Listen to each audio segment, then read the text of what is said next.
रुको, तुम कौन हो और हमारे पास क्यों आई हो? हिडिंबा ने कुछ पल तक भीम को देखा। उसकी नजरें उनके बलशाली कंधों, चौड़ी भुजाओं और आत्मविश्वास से भरे चेहरे पर टिक गई। लेकिन खुद को संभालते हुए उसने जवाब दिया, मैं हिडिंबा हूँ, इस जंगल की रानी, और तुम मेरे जंगल में घुसने की हिम्मत कैसे कर सकते हो?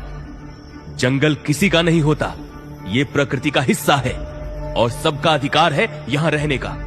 तुम यहाँ से जाओ, मेरे परिवार को चैन से सोने दो। भीम के आत्मविश्वास और दृढ़ता भरे शब्द सुनकर हिडिंबा की जुबान लड़खड़ाने लगी।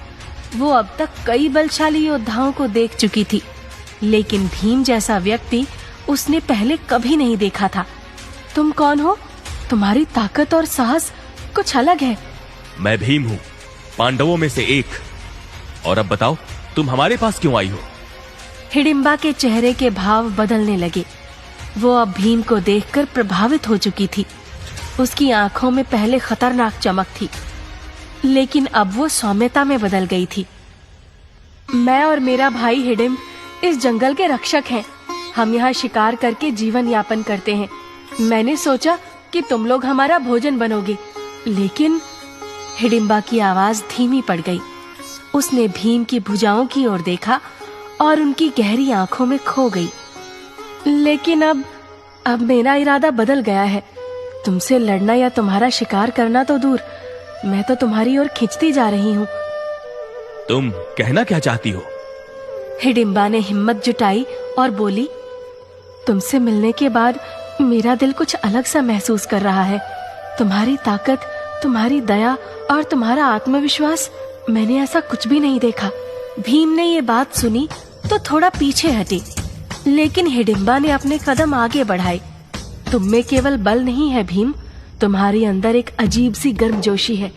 जब तुमने अपने परिवार को बचाने की बात की, तब मुझे लगा कि तुम्हारे जैसा योद्धा सिर्फ ताकतवर ही नहीं, बल्कि संवेदनशील भी है।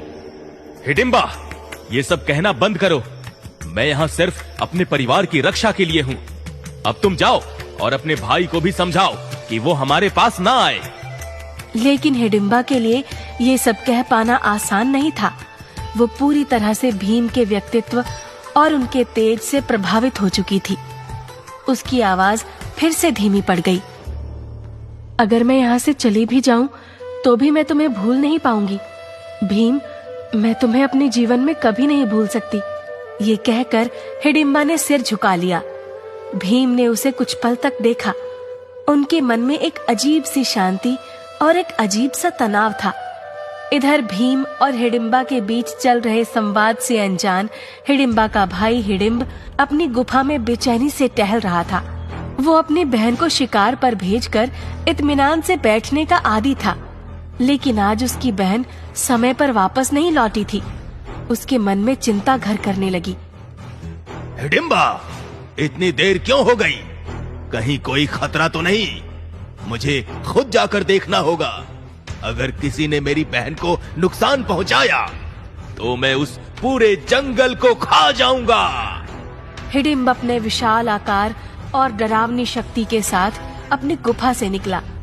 रास्ते में उसका क्रोध और बेचैनी बढ़ती जा रही थी। जब वो उस स्थान पर पहुंचा जहां पांडव ठहरे हुए थे, तो उसने देखा कि वहां मनुष्यों का एक समूह आराम कर रहा है।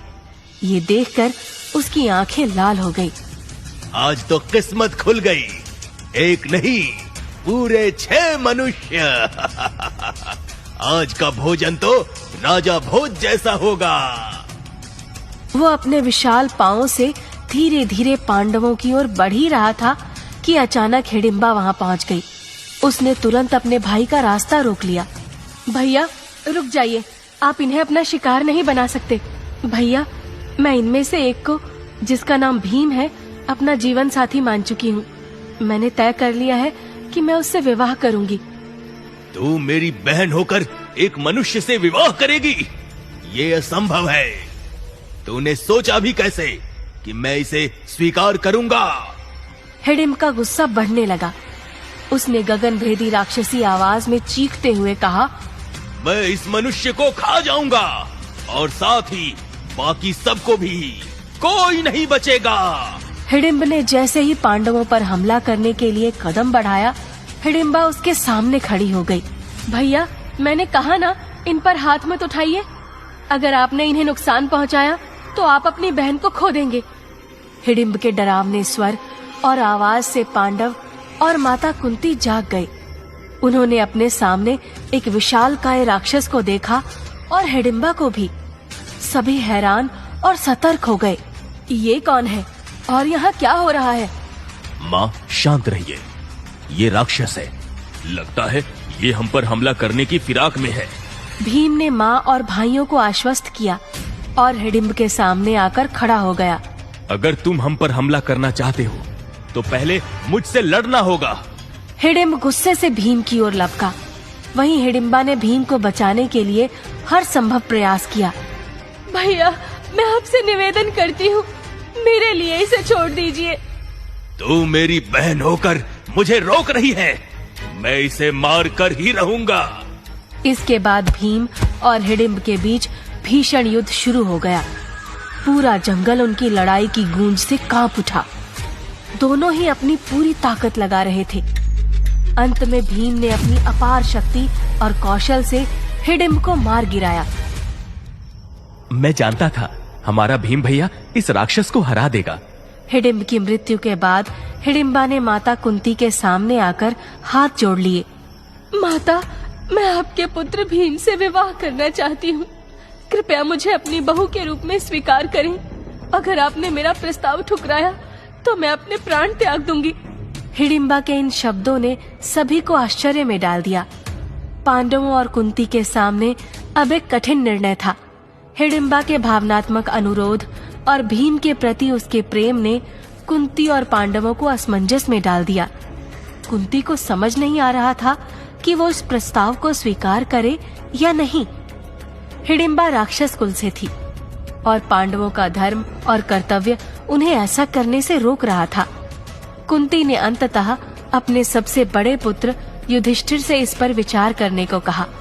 युधिष्ठिर, यह निर्णय अत्यंत कठिन है। हिडिंबा ने हमारे बेटे की रक्षा की है, लेकिन उसका कुल और जाति अलग है। तुम्हें ही निर्णय लेना होगा। माँ, मैंने देखा है कि हिडिंबा ने भीम का कितना साथ दिया और उसके लिए अपने भाई का भी विरोध किया। ये सत्य है कि भीम का जीवन आज हिडिंबा के कारण ही सुरक्षित है। धर्म और कर्तव्य के आधार पर भीम के जीवन पर हिडिंबा का भी अधिकार है। अतः मैं इस विवाह का समर्थन करता हूँ, लेकिन उनकी जाति और परंपराओं की भिन्नता के कारण ये भी तय होना चाहिए कि वे सदैव साथ नहीं रह सकते। युधिष्ठिर का विचार सुनकर हिडिंबा ने हाथ जोड़कर कुंती के सामने अपनी बात रखी। माता, मैं आपसे वचन देती हूँ कि भीम से विवाह के बाद मैं तब तक उनके साथ रहूंगी जब तक मुझे उनसे पुत्र की प्राप्ति नहीं हो जाती। उसके बाद मैं उन्हें और आपके परिवार को छोड़कर अपने जंगल लौट जाऊंगी। कृपया मुझे अपनी बहू बनने का अवसर दें। कुंती ने हिडिंबा की बात ध्यानपूर्वक सुनी। हिडिंबा के वचन और समर्पण ने उन्हें प्रभावित किया। उन्होंने कुछ क्षण सोचने के बाद कहा, तुमने मेरे पुत्र की रक्षा की है हिडिंबा। ये मेरा कर्तव्य है कि मैं तुम्हारे वचन को स्वीकार करूं, लेकिन विवाह के विषय में भीम की राय भी आवश्यक है। कुंती ने भीम को बुलाकर अपनी बात रखी। पुत्र, तुमने अपनी शक्ति और साहस से हमारी रक्षा की है। अब बात तुम्हारे विवाह की है। हिडिंबा ने तुम्हें अपना जीवन साथी चुन लिया है। क्या तुम इस विवाह के लिए सहमत हो? माँ, हिडिंबा ने मेरे लिए जो किया वो एक मित्र भी नहीं कर सकता। उसने अपने भाई के विरुद्ध खड़े होकर मेरी जान बचाई। मैं इस विवाह का प्रस्ताव स्वीकार करता हूँ और बड़े भाई युधिष्ठिर और आपका निर्णय मेरे लिए सर्वोपरि है। भीम के उत्तर ने कुंती और युधिष्ठिर दोनों को संतोष दिया। युधिष्ठिर ने आगे बढ़कर विवाह की तैयारी का आदेश दिया। यदि भीम सहमत हैं और हिडिंबा ने हमें वचन दिया है तो ये विवाह उचित है। माँ, हमें इस गंधर्व विवाह को पूर्ण सम्मान के साथ संपन्न करना चाहिए। कुछ ही समय में भीम और हिडिंबा का गंधर्व विवाह संपन्न हुआ। विवाह के बाद हिडिंबा और भीम ने साथ में समय बिताया और एक पुत्र का जन्म हुआ, जिसका नाम घटोत्कच रखा गया। घटोत्कच बचपन से ही अपनी माँ की तरह बलशाली और अपने पिता की तरह साहसी था। वो जंगल में खेलते हुए अक्सर अजीबोगरीब हरकतें करता, जो हिडिंबा और भीम को गर्व और हंसी से भर देती। माँ देखो, मैंने इस पेड़ को अपनी एक ही छलांग में पार कर लिया। अरे, तुम तो अपने पिता से भी ज्यादा ताकतवर लगते हो। लेकिन ताकत के साथ साथ समझदारी भी जरूरी है बेटा।